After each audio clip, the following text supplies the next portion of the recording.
Saya Yudi Kusnandar, sebagai Kepala Desa di Desa Karanglo ini, Kecamatan Kulangharjo, Kabupaten Klaten.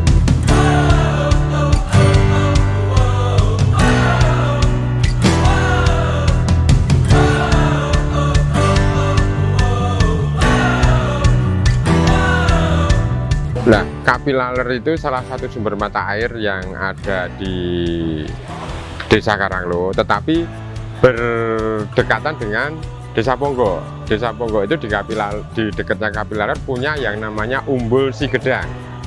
Nah, berhubung yang sudah berjalan itu pokjanya dari Ponggo, awalnya dipegang oleh Bumdes Ponggo.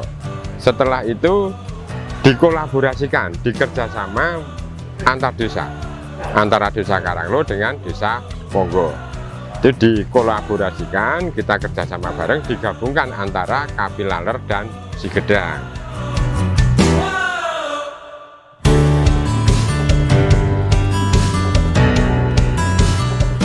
Awal-awalnya dulu ya nggak terawat seperti itu, seperti yang lainnya. Tapi setelah dikerjakan secara baik, secara tekun dan profesional, akhirnya juga bisa berkembang dan baik. Lokasi tepatnya itu di Desa Karanglo paling ujung barat, berbatasan langsung dengan Desa Ponggo itu tadi. Hanya dipisahkan jalan. Ya kita hanya menjalankan sesuai aturan petunjuk dari pemerintah. Kalau kita memang harus tutup, ya kita tutup seperti hari-hari biasa. Tapi kalau memang kita harus mengadakan pembatasan, ya kita adakan pembatasan, ditambahi dengan aturan prokes yang sangat ketat.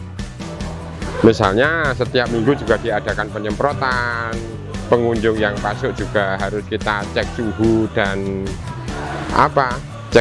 penggunaan hand sanitizer, jaga jarak itu kita awasi. Memang dengan adanya pembatasan itu otomatis pengunjung juga harus kita batasi, tidak bisa membludak seperti hari-hari sebelumnya. Kapilaler itu yang bikin menarik, sumber airnya langsung jernih dan besar.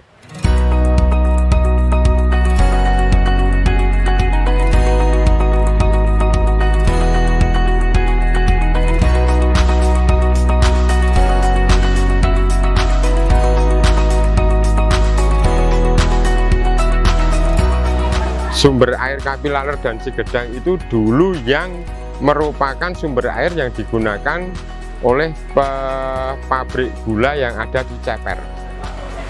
Zaman Londo itu bukannya. Masih alami. Wah, pendatangnya ya banyak sekali. Dari penjualan tiket itu ya ada 200 minimal itu. Minimal kalau hari Minggu itu kita sampai nolak-nolak. Itu pengerjaannya namanya ada BKAD, Badan Kerjasama Antar Desa tadi, antara Desa Ponggo dengan Desa Karanglo. Jadi tidak sepenuhnya dikuasai Desa Ponggo ya tidak, dikuasai Desa Karanglo ya tidak, manajemennya terbuka. Itu piro, tinggo operasional piro, laba yang ditahan piro, dibagi dua desa itu berapa, semua ada. Namanya melalui kerjasama BKAD.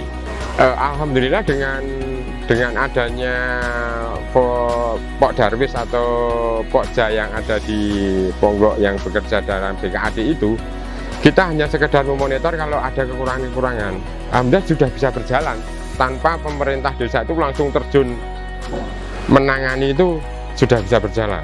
Karyawan masyarakat Desa Ponggo dan Karanglo ya dibagi di dua desa itu secara proporsional, termasuk para pedagang-pedagang yang ada di situ. Kalau Watergong sama Rivermoon, Watergong dulu itu adalah suatu bantaran sungai yang dikelola oleh yang namanya Pak Bagong.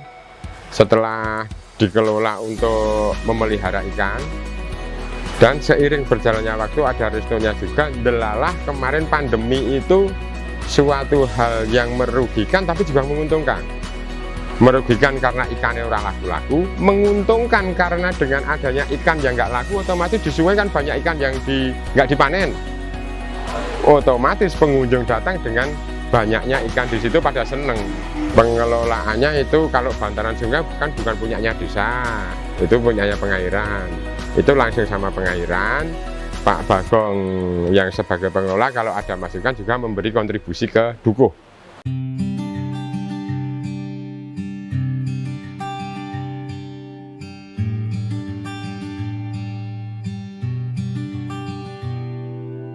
Nah, kalau River Moon ini dulunya itu daerah tandus, tanah di sini itu tanah yang tidak laku. Dalam artian tanahnya kan cetek mas, hanya sejengkal. Kalau ditanami kan banyak hama biasa di pinggir ini. Lah oleh ownernya Pak Sarjono ini dulu hanya beli satu, dikembangkan, dicoba-coba, akhirnya bisa seperti ini.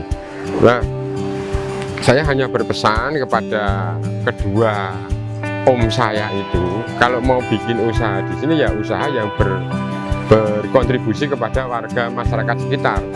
Jangan hanya berusaha mengadakan usaha hanya untuk kepentingannya sendiri.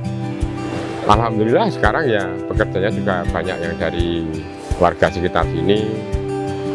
Nanti mudah-mudahan setelah berkembang juga akan kita tambah lagi tenaga kerjanya gitu. Kalau gimana saya mau ngomong susah mas, ngomongnya gini, kalau saya ngomong banyak pengangguran rasanya kok enggak, dikarenakan apa? Setiap kali saya mengadakan kayak gini, kita buka lowongan kerja di sini, banyak yang tidak ikut. Tapi kalau dilihat seolah-olah warga itu banyak yang nganggur, padahal dia cara-caranya bekerjanya itu hanya part time di mana gitu. Kesimpulannya, kalau pengangguran di Desa Karanglo sangat minim, kecuali yang malas. Ya, kalau yang malas jangan dihitung ya, Mas. ya. Terima kasih. Bukan kalau saya menyampaikan menggurui, bukan, karena kita sama-sama belajar. Intinya kalau saya yang kerjakan di Desa Karanglo ini, satu adalah keterbukaan dengan siapapun. Yang kedua, membuka komunikasi kepada segala lini, baik itu kepada pengusaha di desa seperti yang ada sekarang ini, dengan stakeholder yang ada, dengan siapapun kita membuka komunikasi yang seluas-luasnya. Yang utama adalah keterbukaan itu tadi, dan kita harus selalu berpesan kepada para pengusaha di sekitar, tolong marilah kita bekerja sama demi kemaslahatan warga masyarakat. Insya Allah semua akan mendukung apa yang sudah kita programkan. Jangan lupa tetap like, komen, dan subscribe, share